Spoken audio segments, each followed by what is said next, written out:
Bendiciones, hermanos y hermanas. Damos gracias a Dios por permitirnos nueva vez unirnos a la distancia, pero en la unidad del Espíritu. Dice la Biblia que hay un Espíritu, hay un Dios, hay un mediador. Debería haber una iglesia, debería haber un solo cuerpo.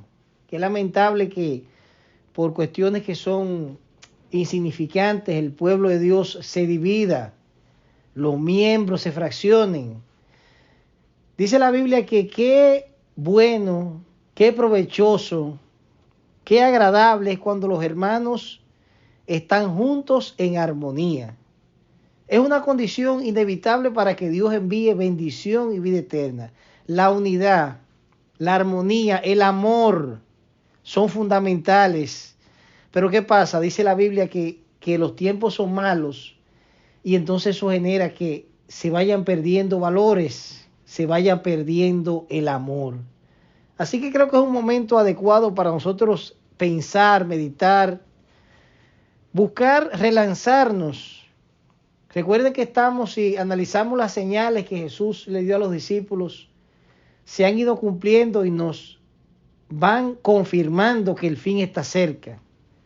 El fin se acerca y nosotros debemos estar cada vez con más aceite en nuestra lámpara para que cuando venga el dueño de la obra, para que cuando seamos presentados ante el tribunal de Cristo y sean expuestas todas nuestras obras mientras estuvimos vivos, sean buenas, sean malas, nosotros podamos pasar la prueba y ser considerados como siervos aprobados. En esta ocasión vamos a tratar una historia extraordinaria que esperamos que le encontremos sentido, que nos edifique, que nos fortalezca, que nos instruya. Y si a través del Espíritu esto llega a convencernos de pecado, de justicia, de juicio, entendemos que el ejercicio ha sido positivo y el trabajo se ha hecho. Y vamos a ver la historia en el momento específico donde Jesús lava los pies de sus discípulos.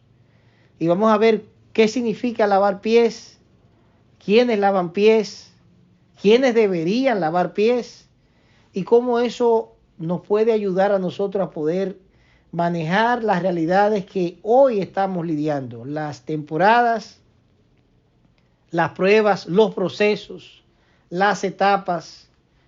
Todo eso esperamos que sea de provecho y que hoy saquemos algo positivo de esto que vamos a conversar. Y siempre que estamos en estas secciones y siempre que sacamos un espacio para hablar de la palabra, lo hacemos con la exclusiva y única intención de glorificar el nombre de Dios. Dios no comparte su gloria con nadie y nosotros no nos interesa entrar en ese debate. La gloria es de Él, le pertenece. Él dice que el alfa y el omega, el principio y el fin, el primero y el último. Él es el que era y el que ha de venir. Y dice el verso 15 del capítulo de Juan en su capítulo 13, leemos específicamente Juan 13:15, porque ejemplo os he dado para que como yo os he hecho, vosotros también hagáis. Así que hermanos y hermanas, vamos a ver esta historia, qué significa, cómo nos edifica, cómo la aplicamos. Jesús lava los pies de sus discípulos y estamos en el camino. Y dice la Biblia en el versículo 1 que iniciamos del capítulo 13 de Juan: antes de la fiesta de la Pascua, sabiendo Jesús que su hora había llegado para que pasase de este mundo al Padre, como había amado a los suyos que estaban en el mundo, los amó hasta el fin. Este versículo 1 nos empieza a dar luz inmediatamente. Dice que la fiesta de la Pascua se acercaba y Jesús sabía que había llegado la hora de dejar este mundo para reunirse con el Padre. Ciertamente había llegado la hora. El ministerio público de Jesús había terminado. Recuerde que previo a este capítulo 13, en el libro de Juan detalla una serie de eventos, de situaciones que se conjugaron, que conspiraron para que se cumplieran las Escrituras. Tenemos desde el inicio donde se Jesús convierte el agua en vino, es el primer milagro que sucede ahí, y se empieza a ver entonces evidente lo que es Jesús, su poder, las cosas que le fueron encomendadas y cómo él iba glorificando al Padre en cada actividad. Después se dan una serie de situaciones donde Jesús le da vista a un ciego. Eso generó una crisis fuertísima, hubo cuestionamientos. Eso sucedió en un día de reposo, eso afectó la teología de los fariseos, los saduceos. Jesús también multiplica los panes, alimenta a más de 5,000. Jesús levanta a un paralítico en Betesda, un hombre que tenía 38 años que estaba padeciendo una enfermedad. También eso crea una controversia. Y lo que le pone la tapa al pomo es la resurrección de Lázaro, porque los saduceos no creían en la resurrección. Y el tema es que al Lázaro resucitarse, entonces eso le creaba un problema serio, un inconveniente, de acuerdo a la teología, la teoría, lo que ellos predicaban. Y entonces la gente seguía cada vez más y más a Jesús, y los saduceos, los fariseos, perdían adeptos. En ese escenario es que ellos deciden finalmente darle muerte a Jesús, e inclusive conspiraron para entonces darle muerte a Lázaro. Y entonces eso nos entra a nosotros a esta reunión final antes de la Pascua, donde ya había un designio de muerte de Jesús, donde eran las últimas horas de Jesús, y Jesús en poco tiempo, en pocas horas, estaría colgando de un madero. Y dice la Biblia en este versículo que mientras estuvo en el mundo, siempre amó a sus seguidores, pero en esta ocasión mostró su amor máximo, dice esta versión. Me encanta esta versión. Hay una versión que dice que había amado a los suyos que estaban en el mundo y los amó hasta el fin. Hasta el fin, un amor hasta el fin significa hasta el fin de su vida terrenal, porque amó a sus discípulos estando en vida desde el principio hasta el fin. Un amor hasta el fin significa un amor que nunca termina. Es un amor, no es un amor que viene y que va. No es un amor que está aquí y mañana no está. No es un amor cambiante, porque dice la Biblia que en él no hay mudanza ni sombra de variación. Dios es un Dios constante, es consistente, es coherente, y nos ha amado también hasta el fin. Y hasta el fin significa que es un amor que llega al extremo. Dice una versión que les llenó de amor. Y dice la Biblia en la carta de Juan, en la primera carta de Juan, en su capítulo 4, y está alineado con este amor de Jesús hasta el fin, y lo que simboliza lo importante del amor en este camino que hemos elegido. Dice primera de Juan 4, en su versículo 7, amados, amémonos unos a otros, porque el amor es de Dios. Dice una versión que el amor es de Dios, y todo el que ama es nacido, es engendrado, procede de Dios y conoce a Dios. Dice, pero el que no ama no conoce a Dios, porque Dios es amor. O sea que hay un termómetro para medir realmente si usted es una persona que pertenece a Dios o no. No tiene que ver nada con memorizar versículos bíblicos. No tiene que ver nada con asistir a estudios bíblicos, a cultos de oración, a servicios dominicales. No tiene que ver nada con su forma de vestir. No tiene que ver nada con sus peinados o las prendas que usted utilice. No tiene que ver nada con su forma de hablar. Tiene que ver con la capacidad que usted tenga para amar. Si usted, aunque sea un cristiano confeso, con ministerios, con liderazgos, con tiempo de ejercicio, no es capaz de mostrar en la vida diaria, ordinaria, en el día a día, con evidencias claras, el amor al prójimo, lamentablemente usted no le pertenece a Dios. Sin embargo, puede ser que hayan gentiles, personas que usted considere que no califican, que no cumplen el protocolo, que posiblemente podrían lucir carnales a usted, porque usted también, una de las cosas que hacemos es que juzgamos, y cuando juzgamos, eso es un error garrafal, porque le quitamos la discrecionalidad que tiene Dios. Es el único que puede juzgar. Pero si cualquier gente que usted juzga tiene capacidad de amar y mostrar su amor y compasión a otros, posiblemente ese está más cerca de Dios que usted.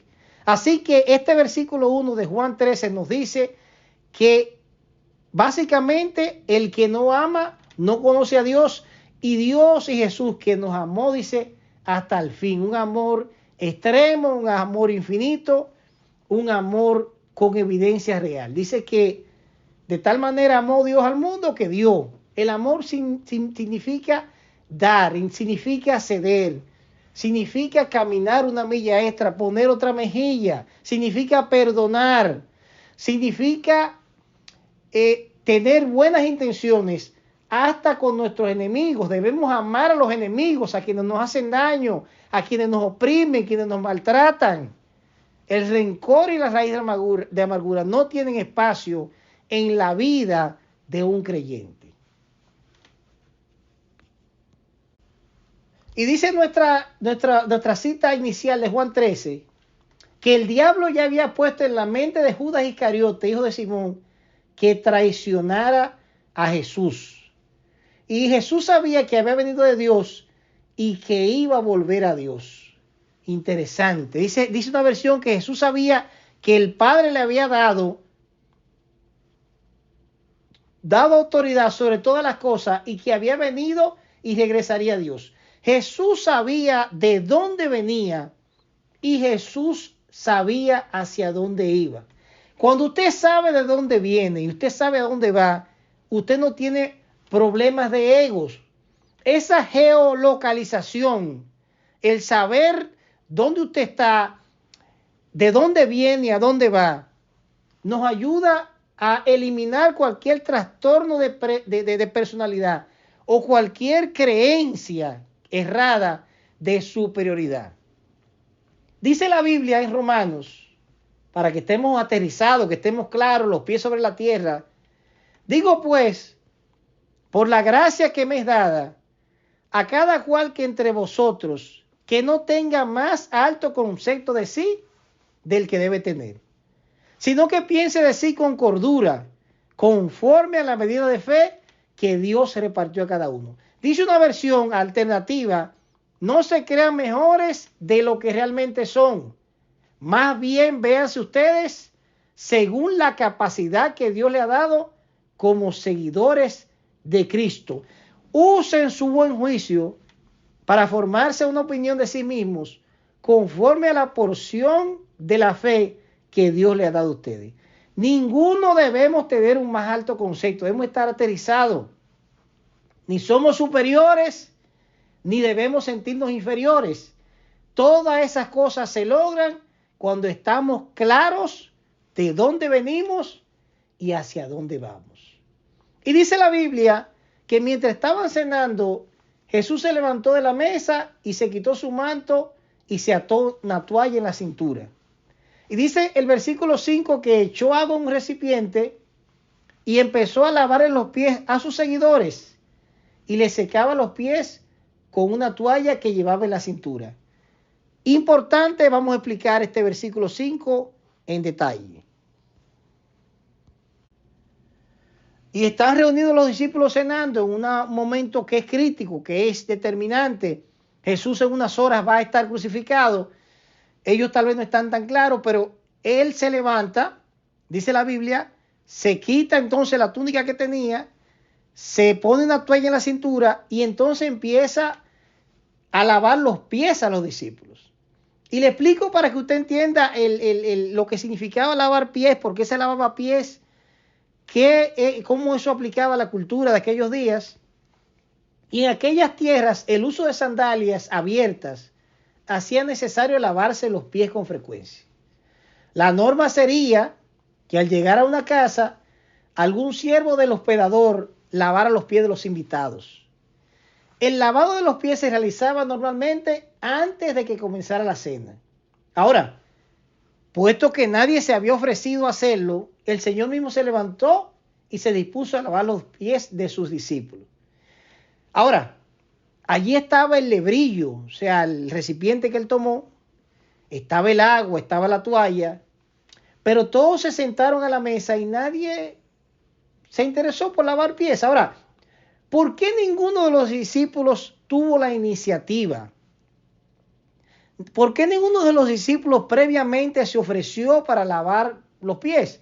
¿Por qué el que invitó, el dueño de la casa de aquel hogar, no tampoco ofreció ese servicio? Y le voy a recordar a ustedes que debemos tener pendiente que horas antes, momentos antes de esta expresión de amor que Jesús hace de lavar los pies, los discípulos estaban debatiendo sobre algo muy importante. El libro de Juan no lo incluye en su narrativa, pero el libro de Lucas expresa lo que los discípulos estuvieron debatiendo previamente a esta cena y previamente a este momento donde Jesús, dándole un ejemplo, decide lavarle los pies. Dice el libro de Marcos, y llegó a Capernaum, y cuando estuvo en casa le preguntó, ¿qué disputáis entre vosotros en el camino? Decía una versión, ¿qué venían discutiendo ustedes por el camino?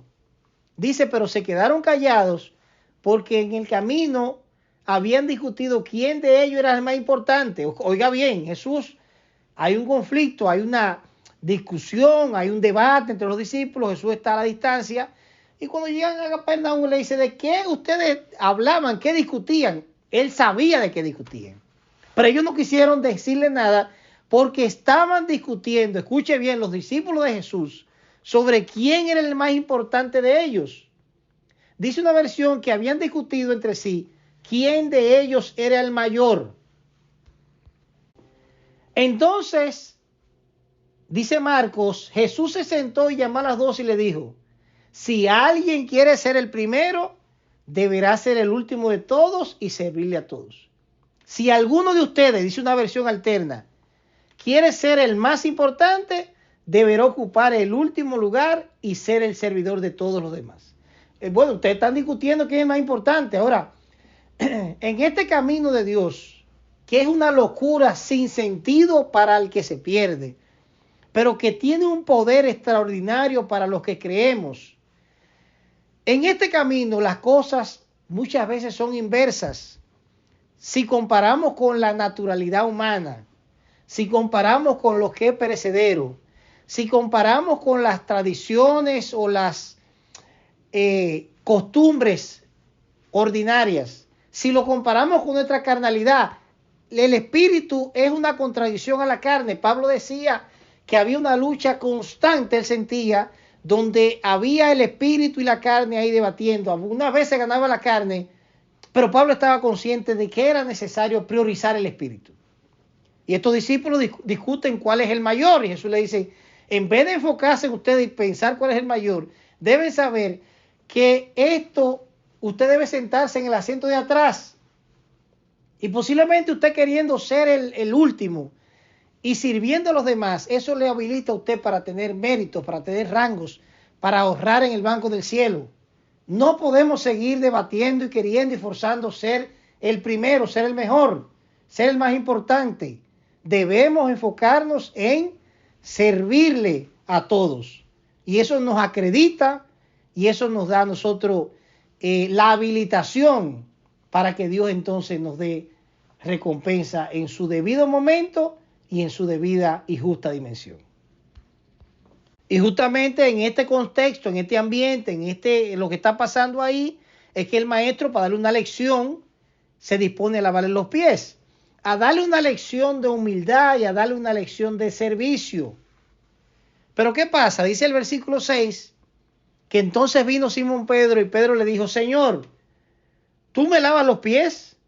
Respondiendo Jesús y le dijo, lo que yo hago, tú no lo comprendes ahora, mas lo entenderás después. Tremendo versículo.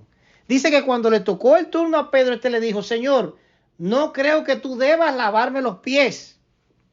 Y Jesús le dijo, ahora no entiendes lo que estoy haciendo, pero después lo entenderás.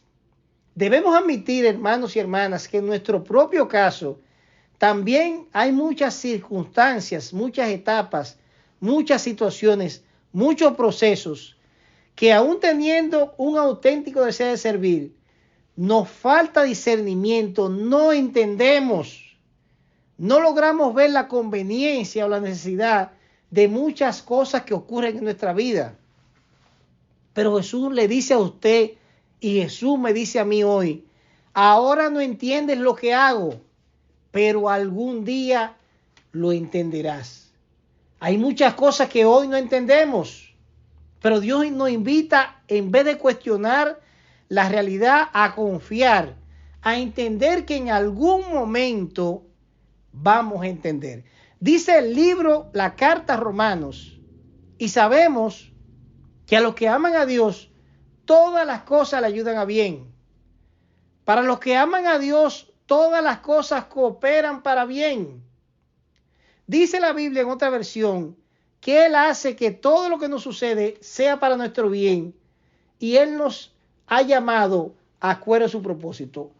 La Biblia nos dice claramente que hay cosas que usted no entiende, pero usted debe de confiar de que todo lo que sucede y todo lo que Dios no permita que sucede, cuando estamos en medio del propósito, todo cooperará para bien. Todo se conjugará para que seamos bendecidos. Todo nos habilitará para una mejor etapa que está siempre adelante. Lo bueno de Dios siempre está adelante. Dice la Biblia que nunca que usted mire hacia atrás y diga, bueno, que tal vez los tiempos pasados fueron mejores. Hablará con sabiduría. Lo de Dios siempre está adelante y lo bueno siempre está por venir. Y dice el versículo 8, Pedro le dijo, no me lavarás los pies jamás. Y Jesús le respondió, si no te lavare, no tendrás parte conmigo. Dice una versión que Pedro dijo, no, jamás me lavarás los pies. Nunca dejaré que me lave los pies. Y Jesús le dijo, si no te lavo los pies, no podrás ser de los míos. Y ahí entonces tenemos dos personajes. Tenemos a Jesús lavando pies y tenemos a Pedro que dice, no, Señor, no voy a permitir que me lo laves. Y hay que ser lo suficientemente humilde, hermanos y hermanas, para lavar pies. Y también hay que ser bastante humilde para dejárselo lavar. Y es bueno que usted sepa que en ocasiones mostramos un corazón de servicio aceptando el servicio que otros nos ofrecen. Si solo servimos y nos resistimos a ser servidos, podemos mostrar un orgullo que es profundo y que posiblemente está oculto. La humildad del hombre no inicia sirviendo, inicia con una buena disposición para aceptar ser servidos. Y el estar seguro de nuestro origen, de dónde venimos, y convencidos de nuestro destino final, hacia dónde vamos, hace que lavar pies o que nos laven los pies no sea ningún problema. Dice Juan 8:14, porque yo sé de dónde vengo y a dónde voy. Lavan pies todos los padres con hijos rebeldes. Lavan pies todos los desempleados. Los inmigrantes son expertos lavando pies. Lavan pies los subalternos de supervisores prepotentes y altaneros. Lavan pies todos aquellos endeudados y financieramente marginados. Deben necesariamente lavar pies todos los enfermos. Lavar pies es sentir que cada vez nos alejamos del propósito, de la promesa. Lavar pies es no entender por qué pasamos por diferentes situaciones. Lavar pies es esperar calmado y silente. Lavar pies, hermanos y hermanas, es confiar plenamente en nuestro Creador. Ahora no entiende lo que hago, pero algún día entenderás. Me encanta un versículo de Habacuc que dice, y esto le está diciendo Dios a usted algo, y espero que sí, aunque la visión tardare aún por un tiempo, mas se apresura hacia el fin y no mentirá. Aunque tardare, espéralo, porque sin duda vendrá, no tardará. Tardará un poco, dice una versión alterna, en cumplirse, pero tú no te desesperes. Aún no ha llegado la hora de que todo esto se cumpla, pero puedo asegurarte de que se cumplirá sin falta. Todo acontecerá en el día que he señalado. Yo no sé lo que usted está esperando. Yo no sé si usted se siente frustrado, si usted está ya desanimado, si usted ha decidido abandonar porque entiende que la espera es demasiado y Dios ha llegado tarde. Él nos dice en este versículo que Él nunca llega tarde. Todo acontecerá en el día que he señalado. Aunque usted entienda que se ha dilatado, confíe de que eso va a venir. Gloria al Señor. Aleluya.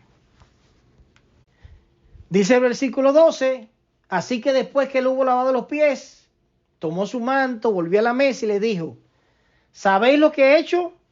Vosotros me llamáis maestro y señor y decís bien, porque lo soy. ¿Entienden ustedes lo que acabo de decir? Dice una versión.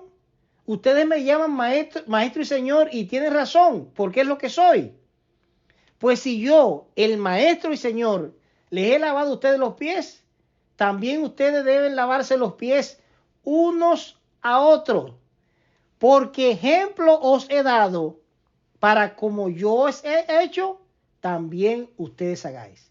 Dice una versión que le he puesto ejemplo para que hagan lo mismo que yo he hecho con ustedes.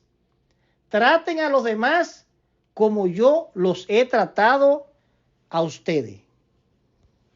Dice el verso 16, de cierto os digo, el siervo no es mayor que su señor, ni el enviado es mayor que el que le envió. Si sabéis estas cosas, bienaventurados seréis si lo hiciereis. Dice una versión, ahora los que saben estas cosas, Dios les bendecirá por hacerlas. Ahora que entienden lo que es servirse uno a otros y lavarse los pies uno a otros, Dios lo bendecirá si lo ponen en práctica.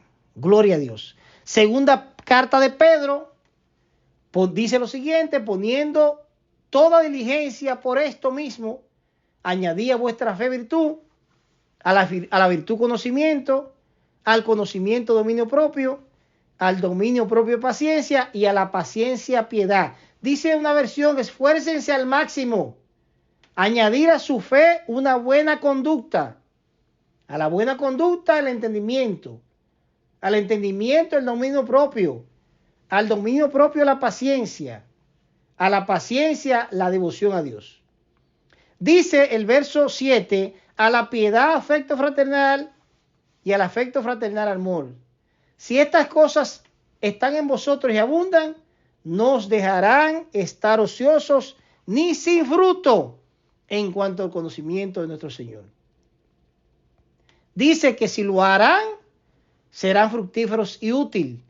Porque si en vosotros hay estas cosas y abundan, no os dejarán estar ociosos ni estériles en el conocimiento de vuestro Señor. Hay una versión en la Biblia que dice que ya debiendo ingerir alimentos más sólidos y ser más maduros, ser más adultos, todavía debemos darle las primeras cosas, una leche. Somos bebés. Somos estériles todavía. No hemos dado fruto, no hemos avanzado, porque no hemos sido diligentes, no nos hemos esforzado en añadirle a la fe actitudes positivas, amor, humildad, servicio. El que tenga oídos para oír, que oiga. Si me aman de verdad, entonces todos ustedes sabrán que son mis seguidores. El amor que tengan uno por otro será la prueba ante el mundo de que sois mis discípulos, versículo 35. Se lo repito otra vez. El amor que tengan unos por otros, dice esta versión, será la prueba ante el mundo de que son mis discípulos. Amados, amémonos unos a otros porque el amor es de Dios. El amor es de Dios y todo el que ama es nacido, es engendrado, procede de Dios y conoce a Dios. Pero el que no ama no conoce a Dios porque Dios es amor. Hasta aquí me ha ayudado el Señor. No tengo nada más que agregar. Estaremos orando siempre para que Dios nos llene de su amor y permita que nosotros evidenciemos lo que es el evangelio real y sin mancha, que es atender las necesidades del huérfano, de la viuda, del extranjero. Y así podamos nosotros dar frutos, dejar de ser estériles y poder evidenciar lo que representa el evangelio puro y sin ninguna mancha. Que Dios los bendiga.